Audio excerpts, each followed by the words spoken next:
Hello friends, welcome back to Angla Samhita YouTube channel. In this video, let's learn structure 7.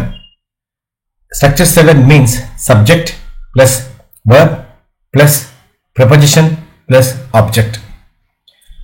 ముందుగా మనం తెలుగులో వాక్యాలు రాసి వాటిని ఇంగ్లీష్లోకి ట్రాన్స్లేట్ చేస్తూ అలా ట్రాన్స్లేట్ చేసేటప్పుడు ఈ స్ట్రక్చర్ వచ్చే విధంగా చూసుకొని మనం ఇటువంటి వాక్యాలు ఈ స్ట్రక్చర్ ఉపయోగించి రాసినటువంటి వాక్యాల మీద పట్టు సాధిద్దాం.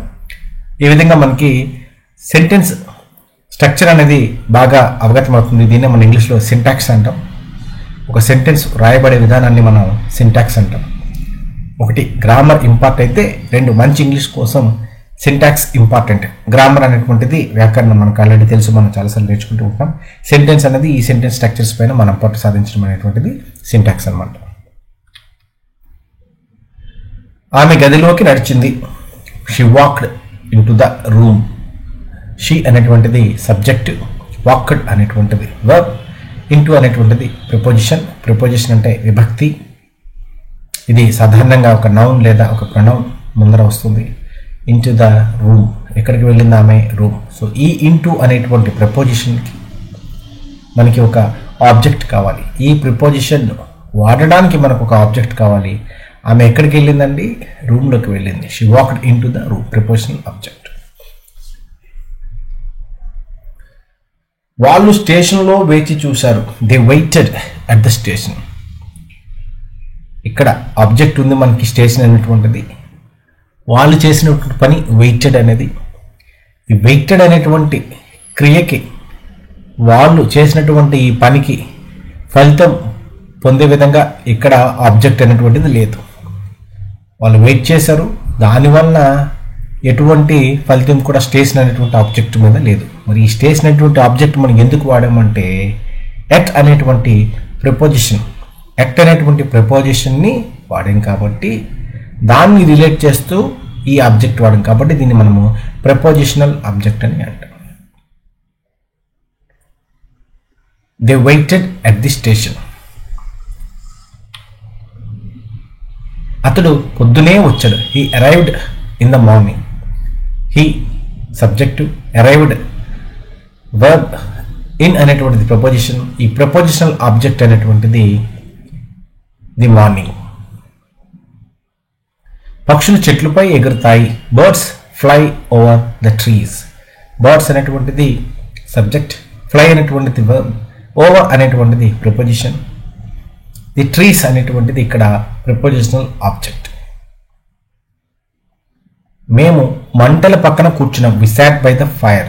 వి అనేటువంటిది సబ్జెక్ట్, సాట్ అనేటువంటిది వర్బ్, బై అనేటువంటిది preposition.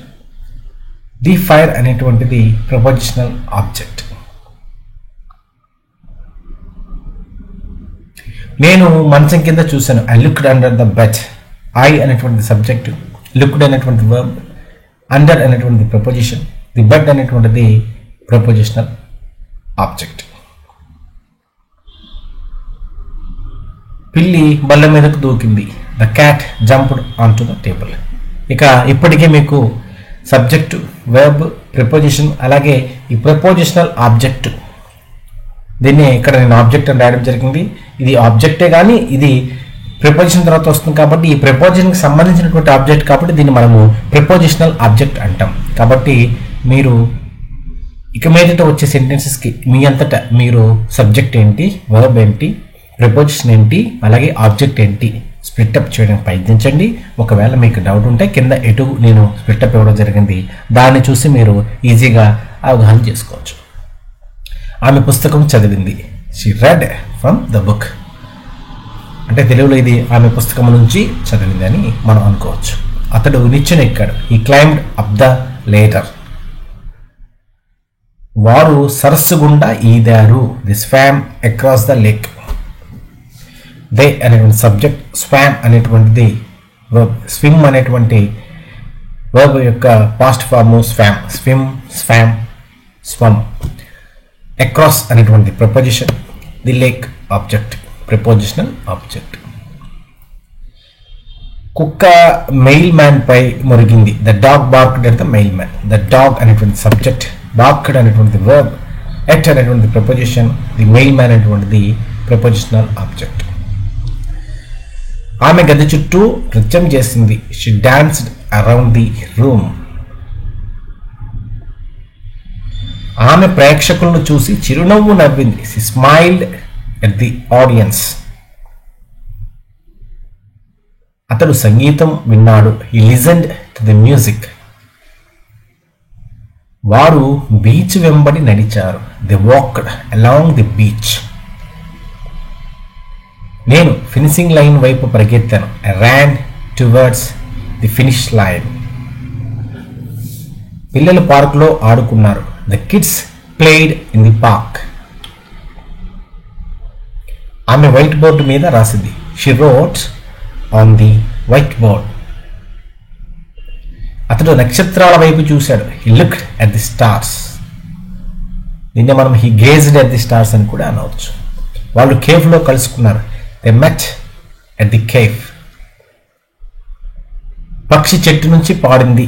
The bird sang from the tree. Bird అనేటువంటి సబ్జెక్ట్, sang అనేటువంటి verb, from అనేటువంటి ప్రపోజిషన్, the tree అనేటువంటిది ప్రపోజిషనల్ ఆబ్జెక్ట్. అతను స్విమ్మింగ్ పూల్లో పడిపోయాడు. He fell into the pool. He అనేటువంటి సబ్జెక్ట్, fell అనేటువంటి verb, into అనేటువంటిది ప్రపోజిషన్. దేనిలోకైనా దూకినట్లయితే, ఇంటూ అంటే ఒక మీడియం నుంచి ఇంకో మీడియంలోకి దూకుతామన్నమాట. గాలిలోకి అయితే ఇంటూ ది ఎయిర్, వాటర్లోకి అయితే ఇంటూ ది వాటర్ అని మనం వాడాల్సి ఉంటుంది. బ్యాగ్లోకి దూకాడు అనుకోండి, into the bag. The pool అనేటువంటిది ప్రపోజిషనల్ ఆబ్జెక్ట్. షో సమయంలో మేము నవ్వుకున్నాం. వి లాఫ్డ్ డ్యూరింగ్ ది షో. వి అనేటువంటిది సబ్జెక్ట్, లాఫ్డ్ అనేటువంటిది వర్బ్, డ్యూరింగ్ అనేటువంటిది ప్రపోజిషన్, ది షో అనేటువంటిది ప్రపోజిషనల్ ఆబ్జెక్ట్. విద్యార్థులు లైబ్రరీలో చదువుకున్నారు. The students studied in the library.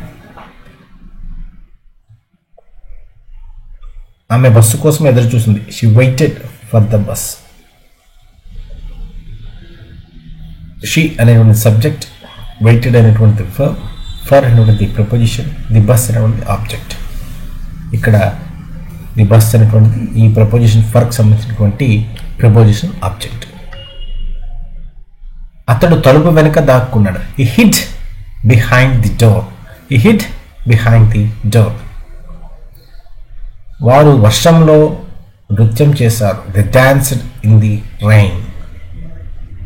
Okay friends, ఇప్పుడు మీకు స్ట్రక్చర్ 7 అంటే subject plus verb plus preposition plus object అంటే ప్రిపోజిషనల్ ఆబ్జెక్ట్. ఈ స్ట్రక్చర్లో మీకు సెంటెన్సెస్ అండర్స్టాండింగ్ అయింది అని అనుకుంటున్నాను. ఇంకేమైనా డౌట్స్ ఉంటే కామెంట్ బాక్స్లో తెలియపరచండి.